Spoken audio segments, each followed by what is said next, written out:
जीतू को कोई कुछ नहीं कर सकता। जीतन राम मांझी करें कि चिराग पासवान ना समझ है, अनुभव की कमी है, जो कहते हैं वो करते नहीं। बिल्कुल ठीक कह रहे हैं भाई। अनुभव आप देख रहे हैं, आदरणीय मांझी जी मेरे पिता तुल्य हैं।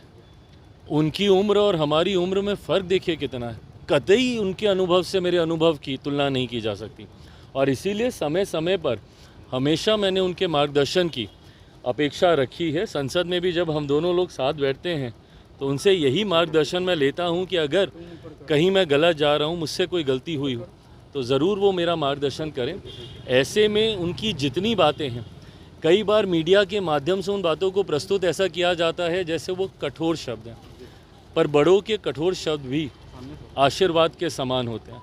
ऐसे में उनकी सारी बातें मेरे सराखों पर, और अगर कभी विपक्ष के लोग सोच रहे हैं कि इन बयानों को का इस्तेमाल करके गठबंधन के बीच दरार दिखाने का प्रयास किया जाए, तो कतई विपक्ष की ये मंशा कतई पूरी नहीं होगी।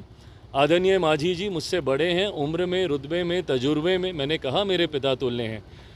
उनकी तमाम बातें मेरी सराखों पर। कोई सोचे कि उनकी कही हुई बातों से मैं रिएक्ट करके हम लोगों के बीच में किसी तरीके की दरार दिखेंगी, ये कतई संभव नहीं है।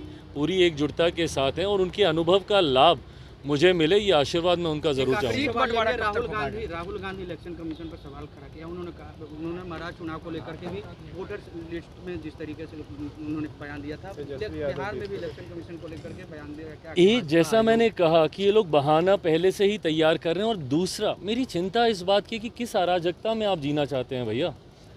आपको किसी व्यवस्था पे आपको यकीन नहीं है, किसी कॉन्स्टिट्यूशनल पोस्ट को आप रिस्पेक्ट नहीं करते, किसी कॉन्स्टिट्यूशनल अथॉरिटी बॉडी को आप रिस्पेक्ट नहीं करते, किसी संगठन पे आपको विश्वास नहीं है, किसी व्यवस्था पे अगर आप विश्वास ही नहीं रखिएगा, आप हर व्यवस्था, हर ऑर्गेनाइजेशन को आप कहते हैं कि ये तो सरकार के पपेट बने हुए हैं, सरकार के पपेट बने हुए हैं, जबकि आपको याद होना चाहिए कि सबसे पहली बार सीबीआई किसी का तोता है, ये शब्द का इस्तेमाल यूपीए की सरकार के दौरान किया गया था। आपकी नाराज़गी हो सकती है, वो मैं समझ सकता हूँ, आपकी चिंताएं हो सकती हैं, मैं वो भी समझ सकता हूँ, पर उसके लिए उस पूरे सिस्टम को आप नकार दें, उस पूरी व्यवस्था को आप नकार दें, ये कतई सही नहीं है। आप ईवीएम पे आप ठीकरा फोड़ते हैं, ईवीएम अब क्या, अब ईवीएम ठीक हो गए, अब सारी चीज़ें ठीक हो गई, जो अब आपने ये नया शगुफा आपने शुरू कर दिया। हकीकत है आपको अपने पे ध्यान देने की ज़रूरत है।